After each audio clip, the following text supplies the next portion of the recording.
You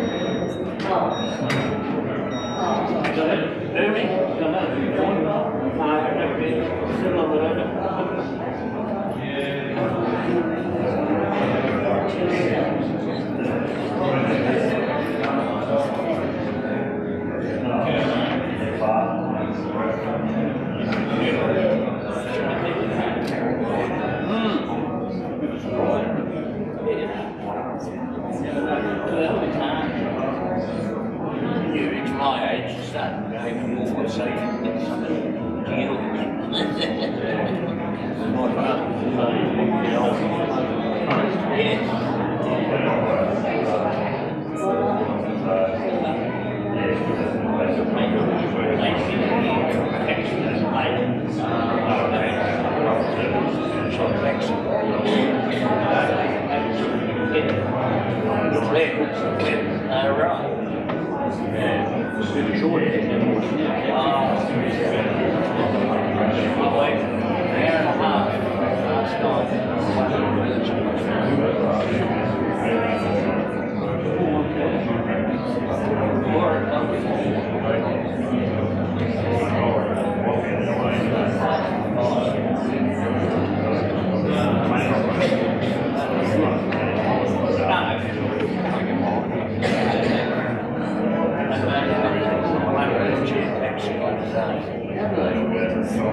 I know he's found it, he'll be working. All right.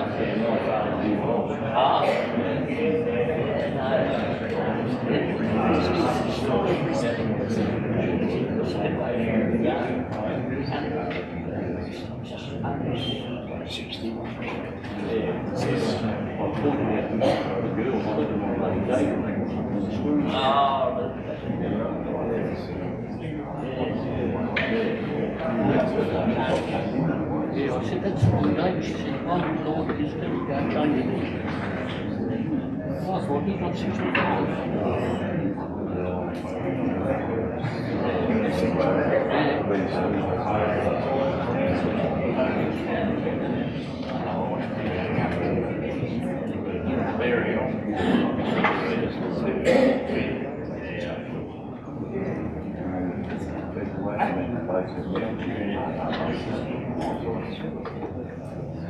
Things after lunch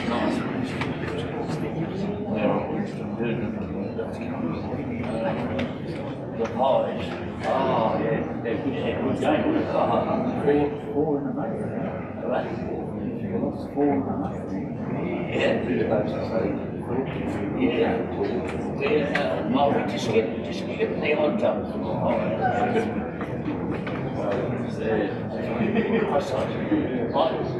I went to bed early last night. Past 3 this morning to watch it.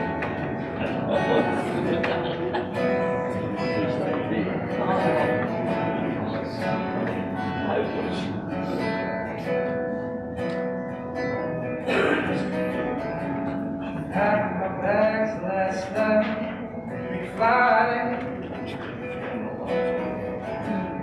0 hour, 9 a.m. And I'm gonna be high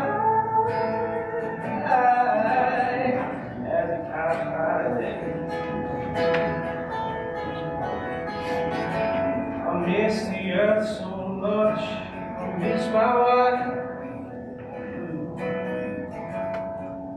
It's lonely out in space. On such a time, this flight is this. I think it's gonna be a long, long time till touchdown brings me round again to find I'm not the man they think I am at home. Oh no, oh no, I'm a rocket man, rocket man, running at his fuse all here alone.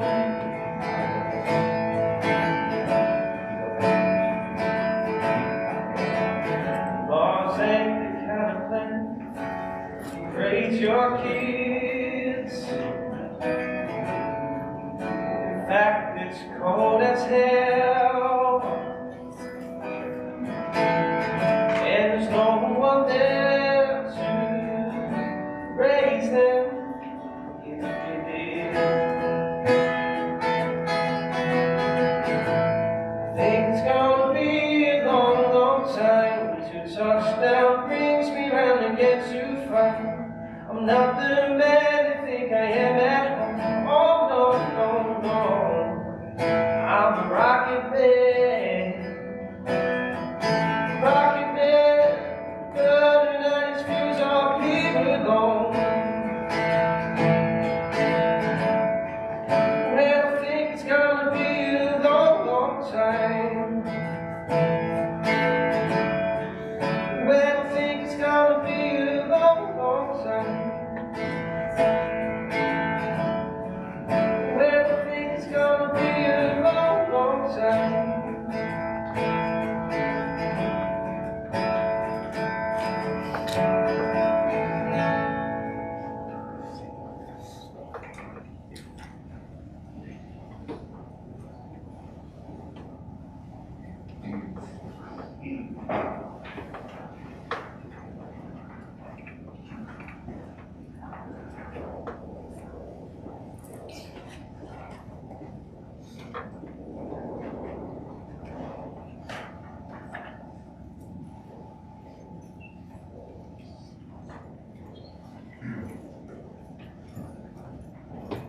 I like went out on Earth last week. You had to say goodbye. But on that day, a star was born, the brightest in the sky. Reaching through the darkness with the rays of purest white, lighting up the world below as it once lit up your life. These words from an unknown author reflect Tim's impact on you all. Just like to apologise for the date mistake on the screen.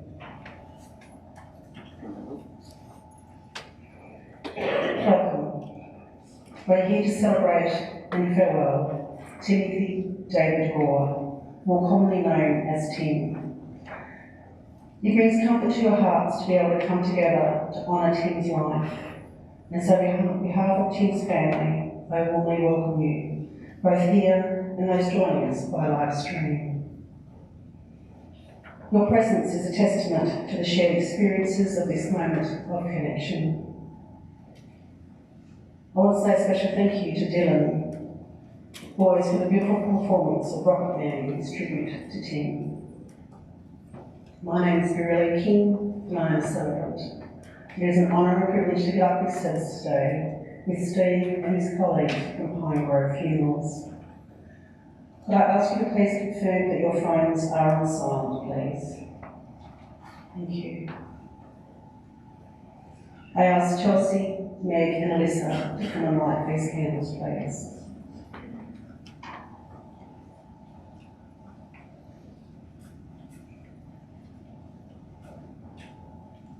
They hold great significance as they represent hope, warmth, light and life.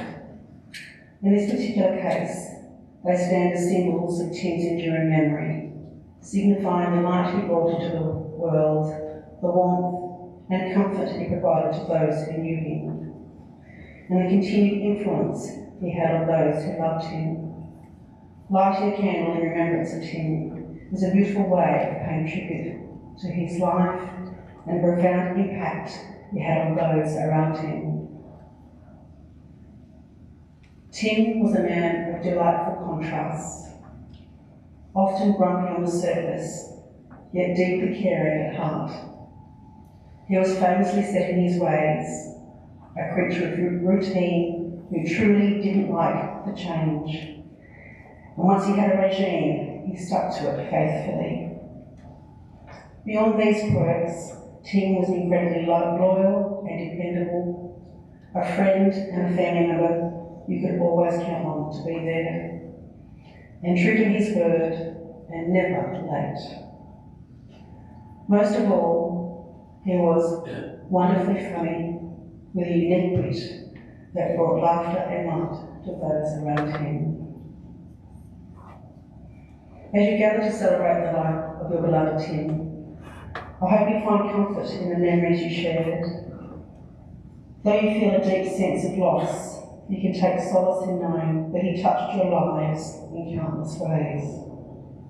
Tim's laughter, kindness, and unwavering spirit will forever resonate in your hearts. Today, remember the joy he brought into your lives, the moments of love, laughter, and friendship that you will cherish forever. Tim had a unique ability to uplift and remind you of the beauty of each day. As you reflect on his life, celebrate the legacy of love and warmth he leaves behind. May you honour Tim by embracing one another, sharing your stories, and carrying forward the light he brought into the world. Together, you can find strength in your shared memories and continue to celebrate this beautiful life. Tim's bond with his dad, Ken, was a special one, even if he sometimes playfully took Ken's legendary gardening services for granted. His son Nathan was undeniably Tim's pride and joy, a source of immense happiness that only grew when Nathan and Emily welcomed his gorgeous granddaughter Renee into the world. His siblings, Andrew and Michelle, were more than just family. They were his steadfast friends. And he absolutely adored his nieces, Chelsea, Meg and Alyssa, even if he affectionately referred to them as rats. He also loved spending time with his nephews, Terence and Brandon. Beyond family, Tim was fortunate to have friends who have been there through thick and thin for most of his life. A loyal circle that included Boise, Dan and Whiff. Timothy David Gore was born on Thursday, May 27th, 1965 in Hobart, a cherished son of Gay and Ken Gore. His early years were spent in the picturesque Huon Valley before the family ventured north when Tim was around 5, settling on a farm in Lower Barrington. This was home until a tractor accident with Rob and Ken led them to sell up and move to Stony Rise when Tim was 7, eventually finding their way to Mindetta. At Mindetta Primary School, Tim first forged enduring friendships with Daddy and Whiff, bonds that would last a lifetime. His journey continued to Reese High, where he connected with another lifelong friend, Boise. Tim's passion for rowing was undeniable. It was a significant part of his formative years.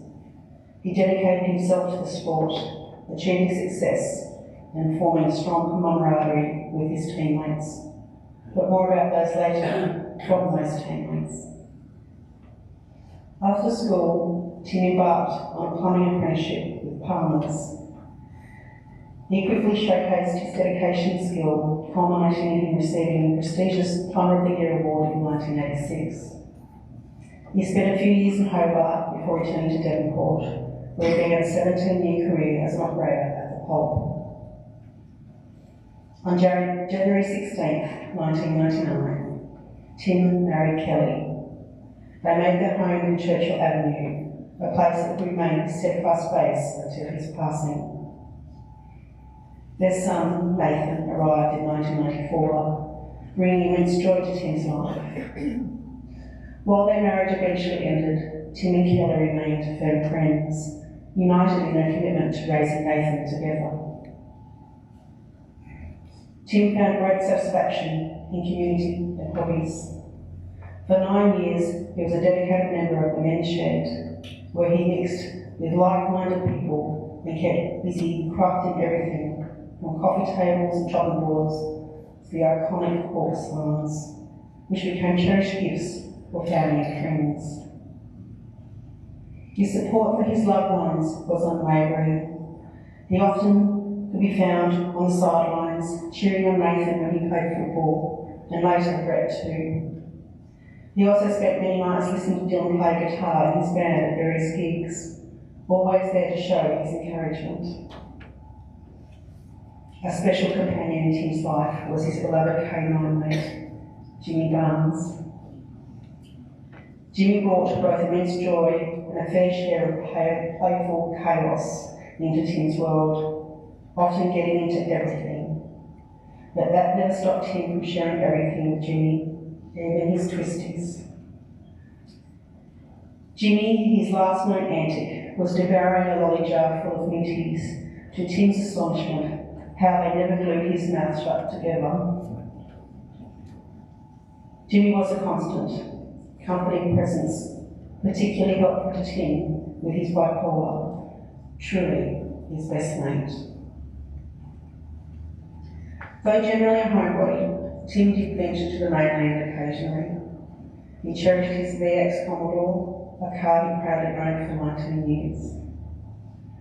He was also a man who appreciated simple pleasures, like a good, affordable cup of coffee, often frequenting the Coles Express for their $2 brew.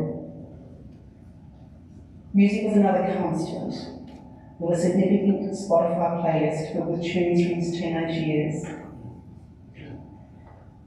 Tim lived by clear principles: loyalty, kindness, and a genuine preference to never say a bad word about people. He was a fun-loving man with a quirky sense of humour, always ready to be helpful and supportive. He loved passing on his skills, whether it was teaching Nathan to play football or showing his nieces how to change a tyre when they got their first cars. His family, along with his growing achievements, were truly his pride and joy. Maybe these words of Robert Connell reflect the man that Tim was. Just a knock-around bloke with a heart of gold. You kept us amused with the stories you told. You bent the rules occasionally, but nothing did you break. You learned from that lesson before the next one would make. The importance of family so quickly to the fore. You weren't always perfect, that they knew the score. But your love for them was endless and forever will be. They just had to look at each other to see what you could see. Your friends, they too were important, of this we are assured, because you were like the family that you so much adored. Your laughter will echo in the memories of everyone you loved, and we know you will be reunited with those friends and family above.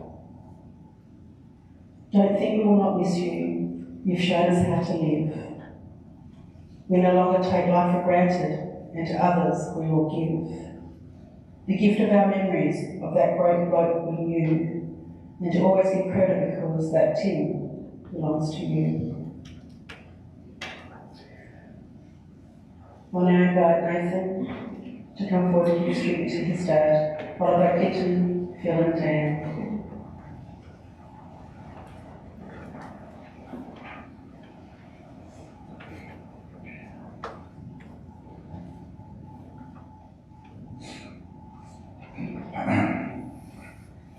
Hi everyone, thank you all so much for coming today to pay your respects to my dad, Tim Gore. I'm Nathan Gore, Dad's only child and very proud son. Dad was very caring, loyal, funny, smart man. He had many great attributes and qualities that I can only hope to display in my life. I have so many great memories with Dad. My childhood spent kicking the footy in the backyard, shooting hoops, playing the PlayStation, and my toy wrestlers, rest in peace, Hulk Hogan, and just mucking around outside with water bombs and water pistols. As I become a bit older and more feral, we would like to drink some beers and Jim Beam on the deck, and we may have had a few smokes too. Sorry, Mum. Dad loves supporting me. Dad loves supporting me play sport, especially football. He made sure I knew he was so proud of me. He would tell me whenever I came off the field after a game, give me a thumbs up and say, well done mate, you played well.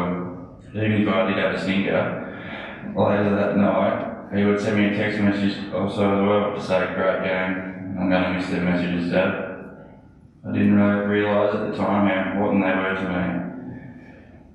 It hurts me greatly that you are not going to be around to see our darling greenie girl run around and achieve her dreams.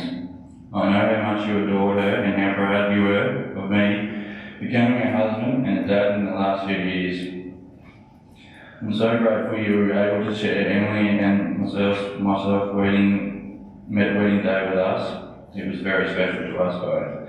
And also grateful that you were able to enjoy the time with your first grandchild, Rini. Rini is really going to miss her puppy Gore, as are we all. As Emily and myself have experienced this last couple of weeks, life can be very cruel. It has been the hardest and most challenging time in our lives, and I'm privileged to have you in my life, and I will try my very best to stay strong through these times and, like you, do my family proud.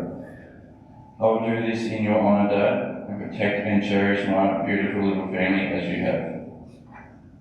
Many of you will understand Dad's battles with mental health at times. It was a battle that he bravely learned to manage as best he could. At times I hated to see his battle and honestly didn't know how I could help more. Dad never let it beat him though, and stayed strong and got on with life. It is such a credit to his proven strength and determination. I hope you are at peace with it all now and comforted in the fact that myself and the rest of your family loved you so very much, and we were so incredibly proud of you. I really want to acknowledge Annie Shell's Dad's sister. She has been a great support to Dad for a long time, and also to me, especially this week. Dad loves Michelle very much, and I'm very thankful for her for everything she has done. Dad, I'm really going to miss having you coming around for a coffee on a Sunday. I'm going to miss you telling me how proud you were of me, your encouragement to work hard, be a good husband, and be the best dad to Rini. I'm going to miss seeing you at footy and miss your biased evaluation of my performance, but that's what loving dads do. In your honour, I intend to play football tomorrow for you, and I hope to make you proud once more. You will be in my heart as I cross over that white line. Rest in peace, Dad. You're going to be dearly missed by myself and everyone. I love you, Dad.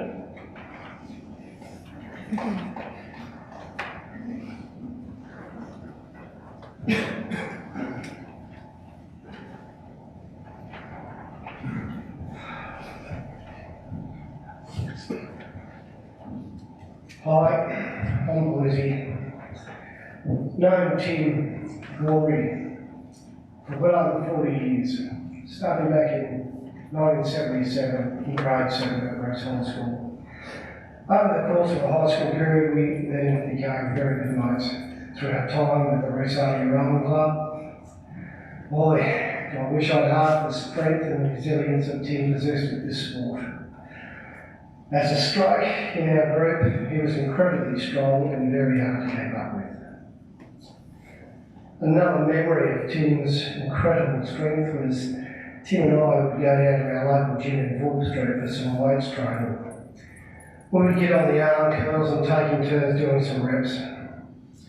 I can't remember what weights we were using, but at the time I remember me struggling at the later end of the reps.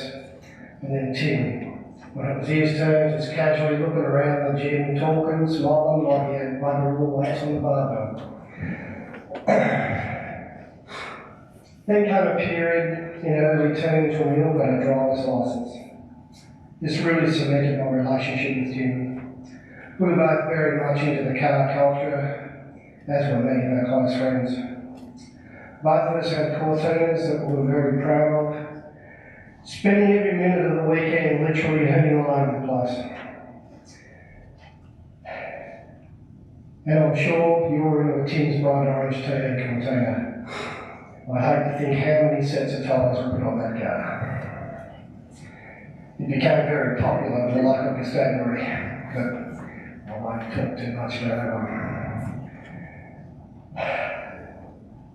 And some of my best memories of my friendship with Tim were time spent at his family home in Loretta Avenue with Michelle and her friends, and Tim's mum Gordon cooking up a storm in the kitchen to feed us all the famous Gordon biscuits.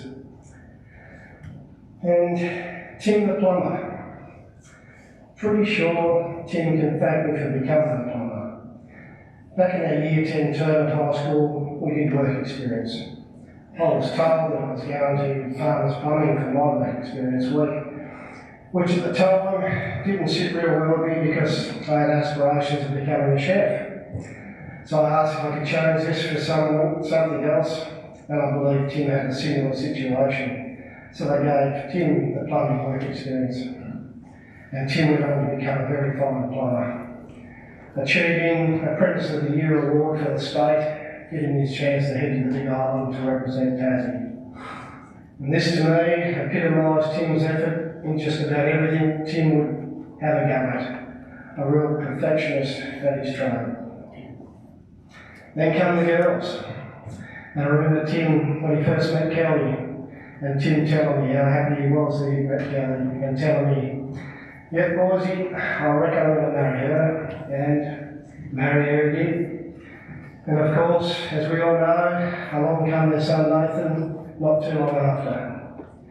And I must say, Nathan, you turned out to be a fine young man, and I know your dad would be so proud of you. Become a very fine footballer, dad, and husband.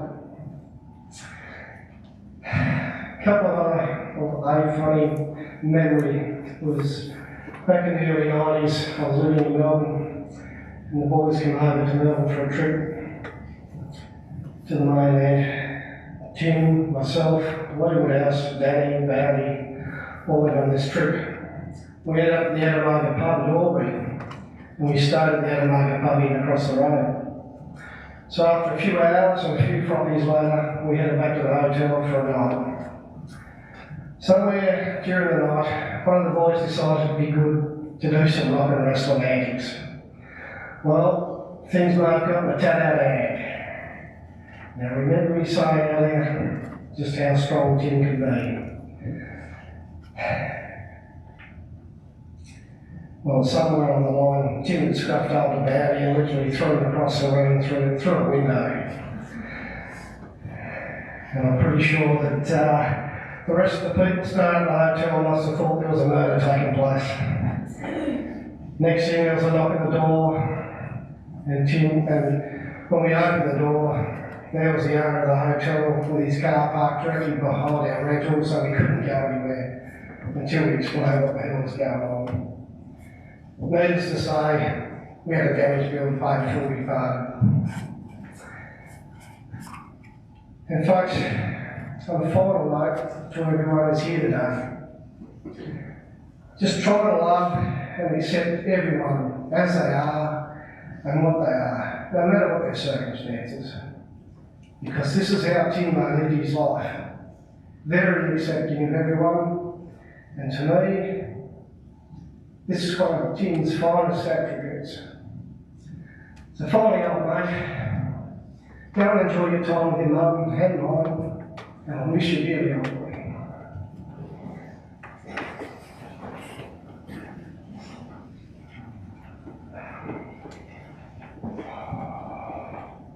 G'day, I'm Griff. I first met him back in '79 when we were both in grade 9. He just started at Brisbane and Rowing Club. Well, there you go. He was the reason I took up rowing myself. From there, a great friendship was born. We shared countless trips to Hobart, down to Franklin. We'd set off on a Friday, pitch a tent right in the middle of the Oval at Franklin, then head up to the pub for a couple of beers. After a good laugh and the night under the stars, we'd wake to our coach, Gore, shaking the tent and dragging us out, getting ready to complete. Those trips were some of the best times of my life, simple fun and full of camaraderie. Our rowing journey peaked when we formed a formidable four and managed to win 3 Tasmanian state championships. We even represented our club at the Australian Nationals in Penrith. We didn't win, but mate, we had a bloody good time. After those rowing days, life took us in different directions and we lost touch for quite a few years. Then one day I was talking to Michelle in the store in Devonport when this bloke comes talking to me with a massive grin on his face, like a bloody Cheshire cat. I didn't even recognise him at first, but I couldn't take my eyes off what was on his head. I said, mate, what are you wearing? It was a bloody top. Sorry, mate, you've got the jawbone, mate. I tried my best not to laugh, but mate, Tim always made me laugh. He was a funny bugger. That moment we kindled our friendship. From then on, we picked up right where we left off. We both loved our footy, shared a passion for the Mighty Hawks. Game days meant messages from Tim, no matter what the time. G'day mate, how much will the Hawks win by today? Which I got, thanks boys. I usually reply, it doesn't matter how much mate, but just as long as it's not too close. We started travelling to Launceston together for the Hawks games. Without fail, I get the message. Got the ticket mate, what time are you picking me up? So we hit the road, Tim talked my ear off the entire way. I honestly don't know how he managed to breathe between sentences. But every trip was full of laughs, footy chat, and the drive home was always a little bit sweater when the Hawks got up. The last game we went to was a few weeks ago. On the way home, we said we'd catch up for coffee soon. I said I'd let him know when I wasn't working. He said, yeah mate, most definitely I'll come around, but that catch up never happened. Tim, I loved you like a brother mate. I'm going to miss you big time. Thanks for everything. Bye for now.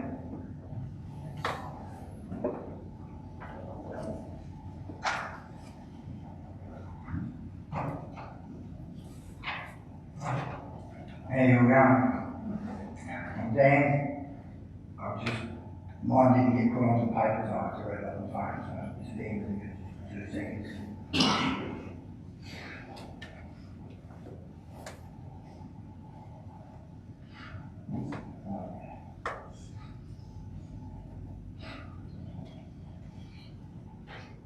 I met Tim when he and Andrew came to one of the primary in 1973 or 1974, we're not sure because we can't remember. So, I was in the same year with Andrew, and this little red-headed kid, red-headed and freckles, and one of the words. Didn't know it at the time, but anyway, we'll come back to that. We had mixed year classes, so we just sort of hang out together, and I didn't know it, but this young guy would become one of my best friends. Played school sports and nothing was ever an effort for him. And he was a bit clever too. He never admitted that. We used to have sleepovers every now and then on a Friday night and watch the horror movies. We'd have a couple of cans of condensed milk, large banana lollies, and of course the gay Gordon slices and the Kiss biscuits. Oh yeah, man. I did an extra year in grade 6, so when we went off to Reese High, Tim and I were in the same year. Andrew had started rowing, Tim was only a small kid, so he was the coxswain squad. In his teenage years, he just grew, and his power grew too. And like Clinton and Philip said, man, you couldn't get that way. There's a couple of guys over the back over there, I reckon, definitely that one too. We finished high school, and this one's just been, I touched on it already, but anyway. Finished high school, Tim got a friendship with John Palmer Plumbing, and a guy called Mick Lancaster, you may remember his name. Took him under his wing, and there was a couple of other pretty good plumbers over there. Anyway, they taught him a thing or two, and turned him into a very good plumber. And as it was stated, he eventually won Plumber of the Year and went on to the main man for his awards. But Mick liked a beer, or two. And I think that's where Tim learned to drink. He went off to Hobart after his apprenticeship for work, and I also went down there at the same time. We bucked in together for a little while, and his girlfriend at the time, Catherine, was there with him, and they were planning on buying a block and building a house down there. Life moved on, and I moved out. These guys moved on with their life, and Jim was he was in charge of a pretty big project down there in Hobart, and had a couple of other issues, and Tim was becoming a bit stressed, and I think this was a sort of turning point in his life, and he started his mental health issues that we well know about. He finished up with the plumbers and finished his relationship with Catherine, and he moved back home to the Canberra Gay for their support. And he met a lady called Kelly McCormick, and did they fall in love? They got married at Lund River. A little boy called Little Red. He eventually secured a job at Wesley Park Hopper, which helped him get through some of his very dark times that he had. He was out there for 17 years, I think. Yeah, something like that. Yeah. But he battled with the demons that persisted. Many other stories that I won't tell. Clint, Finner, Speed, George, a couple of Daves, a few other names, Harry, you know what I mean? We won't go there. They had a great friend Tim. His wife Nathan, now Big Red. They've always been front and centre. And now I'm Little Lenny. And Michelle, and your Meg and Chelsea, Andrew, Terence and Brandon, and the daughter named Alyssa. Very sorry. What can I say? Need love for the yours. This is the first kidnap.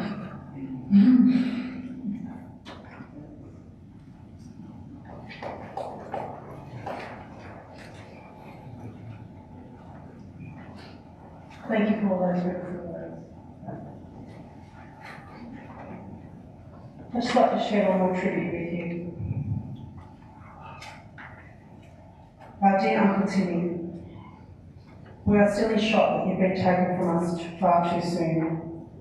It's hard to put into words just how much you meant to us. You're a one-of-a-kind uncle who we shared countless special memories with. There was always so much fun and laughter whenever we were with you. You taught us more than you probably realised. Some lessons practical and useful, like how to change a car tyre after we got a flat, and others, well, lessons Mum might not have fully approved of. Like your classic driving advice when we got our licences. Just peel it back and hold it flat.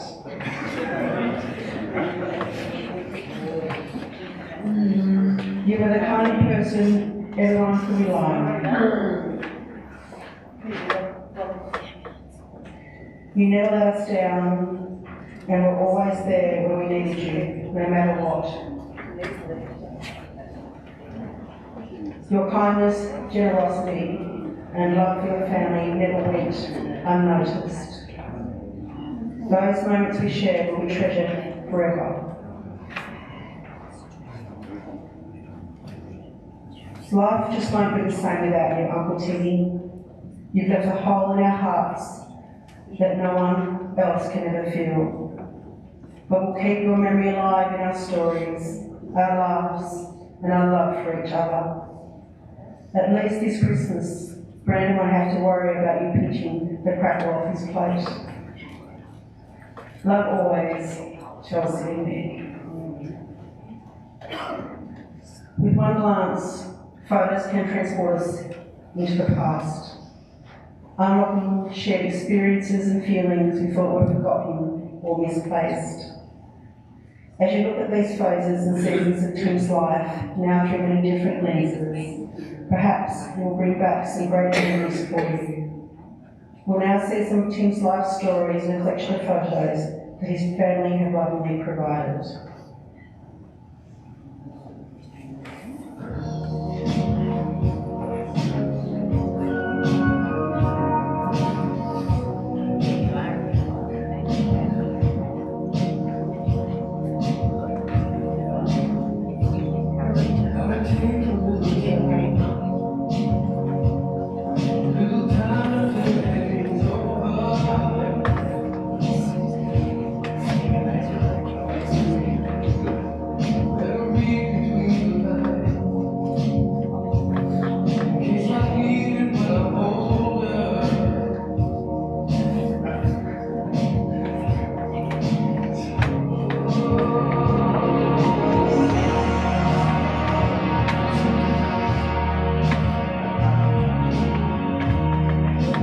If I can lay this again.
Today we celebrate a remarkable life filled with love, laughter and unforgettable moments. Through these photos we honour Tim's spirit, cherished memories and the connections he forged. May you carry his legacy in your hearts, remembering the joy he brought to your lives and find comfort in your shared stories. Once again, on behalf of all who loved him, I extend the family's deepest gratitude for your presence here today. The family sincerely appreciate your attendance here and invite you to follow them for a short burial service at Mersey Vale Cemetery across the road. You're here to honour his life, which is a testament to his impact on all of you. And I believe Tim would want me to express his thanks for all the love and support you've shown him throughout his life. Sharing memories after service is not just important, it's crucial. It's your chance to connect and share your unique perspectives on Tim. I warmly invite you to join the family for refreshments next door. Please feel free to share your memories of Tim, and later, if you're having a drink, especially if it's a bean, raise a glass in celebration of Tim. If it's comfortable for you to do so, please stand.